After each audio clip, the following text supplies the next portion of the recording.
Hey coders, welcome to Medical Coding Scenarios, brought to you by CEU Hub, where coders connect. Quick disclaimer, CEU Hub provides educational content for informational purposes only. This content does not constitute professional coding advice. Always verify codes using current official coding manuals, guidelines, and payer-specific requirements. Episode 5, Part 3, the final step of Margaret dialysis access journey. In Episode 3, Margaret required an emergency dialysis access during hospitalization. In Episode 4, she underwent a AV fistula creation for long-term dialysis access. Now, in Episode 5, her AV fistula has matured and is functioning properly, so the temporary emergency dialysis catheter is no longer needed. Today's scenario is an outpatient follow-up office visit. Margaret presents to the nephrology clinic for evaluation, dialysis access follow-up, and removal of a temporary non-tunneled dialysis catheter. This is not a surgical tunneled catheter removal procedure. The catheter is removed with simple traction and pressure after review of the patient dialysis status and AV fistula function. Now let's review the EMR documentation. The office note states established outpatient follow-up visit, hospitalization records reviewed, AV fistula evaluated, temporarily non-tunnel dialysis catheter present, catheter removed with gentle traction, pressure held, no complications. The provider also documented dialysis access assessment, counseling, follow-up planning, and the total provider time of 25 minutes. Let's start with the diagnosis coding. The reason Margaret is here today is management and removal of a vascular access device. So we're going to open up the ICD-10 CM to our index, and we're going to look for removal.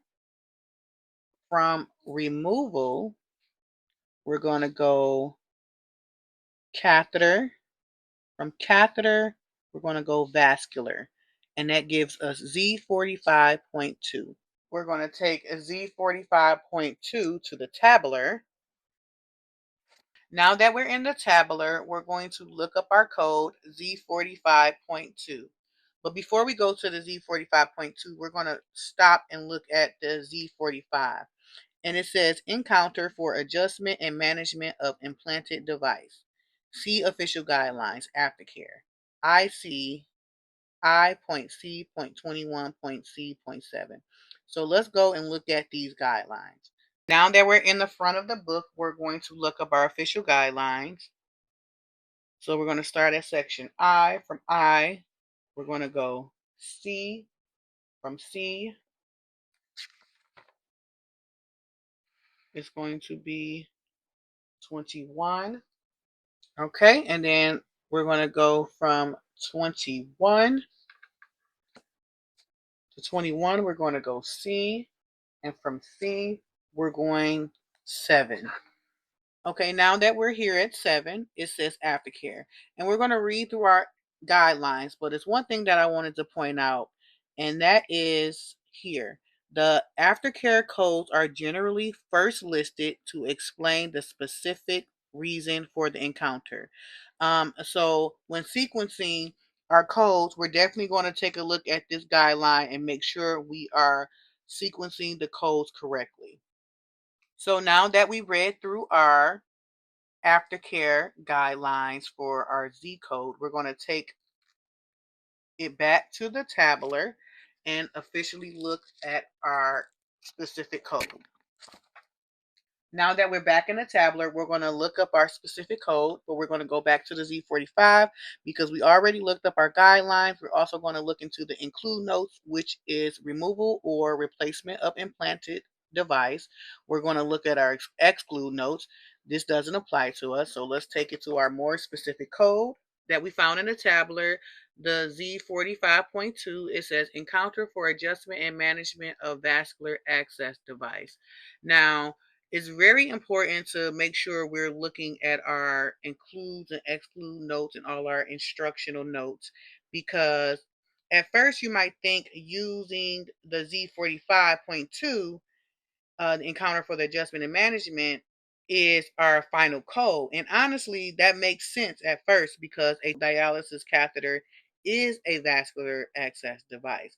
But when we go into the tabular list and read the notes carefully, we can see the exclude note underneath the Z45.2, and it specifically states exclude 1, encounter for adjustment and management of renal dialysis catheter, Z49.01. So we want to make sure we're looking at these notes to find our specific right code, because just because we went from the index and the index gave us that code doesn't mean we're going to end with that code. And that's why it's very important to take anything that we find in the index straight to the tabular list. Exclude 1 notes means not coded here. In other words, if the encounter is specifically for a renal dialysis catheter, this code is telling us not to use code Z45.2.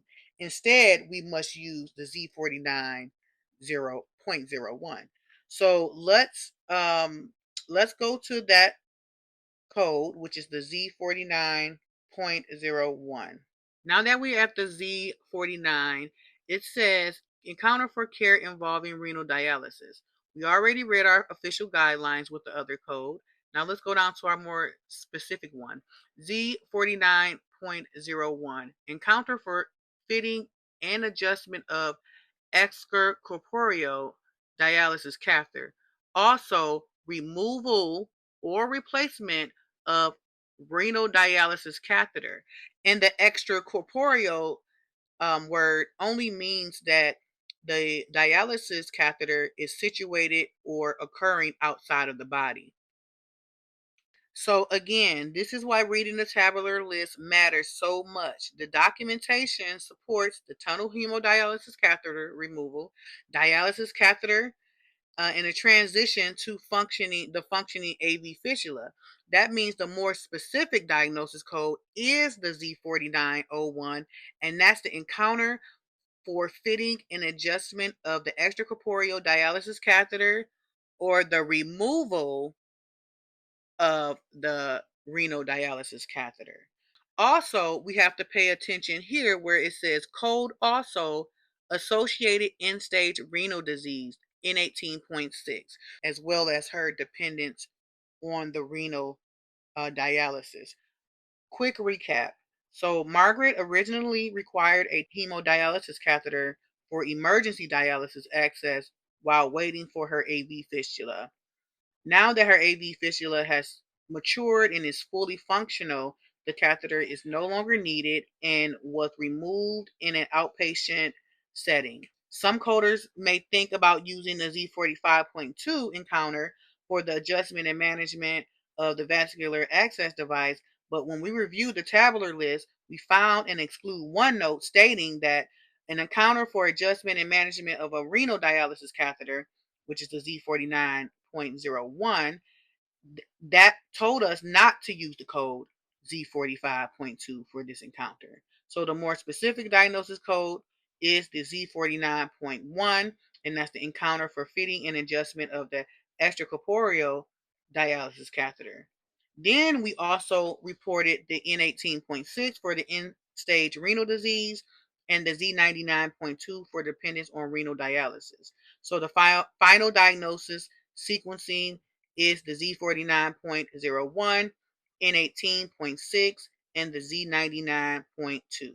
The biggest takeaways from this scenario: always read the tabular list notes and excludes before finalizing your diagnosis coding. Now we're going to trade our ICD-10 book for our CPT book. Now let's code the encounter. Some coders may wonder whether a surgical catheter removal CPT code should be reported, but this was a temporary non-tunneled dialysis catheter. There was no tunneling, no cuff dissection, and there's no operative removal procedure. This means that the catheter removal itself is considered part of the routine patient care and is included within the outpatient E&M services. So instead of reporting a surgical CPT procedure code, we report an established outpatient office visit. So we're going to open up our CPT book and we're going to go right to the evaluation and management chapter, and we're going to look up our established patient codes.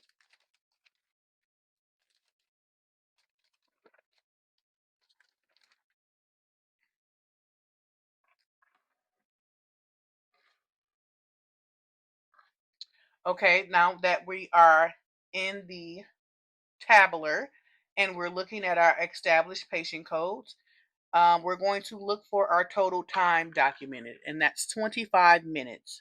So we're going to go over to the 99213, and that's office or other outpatient visit for evaluation and management of an established patient, which requires a medically appropriate history and or examination and low level of medical decision making. When using total time on the date of the encounter for code selection, 20 minutes must be met or exceeded. Now, this is going to be our code because if you look at 99214, when using time, 30 minutes must be met or exceeded. So by our provider only by the provider only using 25 minutes, that gives us our code of the 99213. Let's do a quick recap.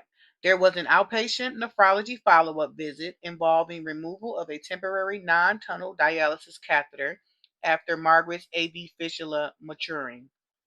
The outpatient E&M code reported was the 99213, and that's based on a 25 minutes of total provider time. The ICD-10 CM diagnosis code was the Z49.01 for the encounter, the N18.6, and the Z99.2. That is it for Coding Scenario Sundays. Don't forget to like, share, and subscribe. Thanks for tuning in, and I'll see you next Saturday with another coding scenario. Until then, keep coding.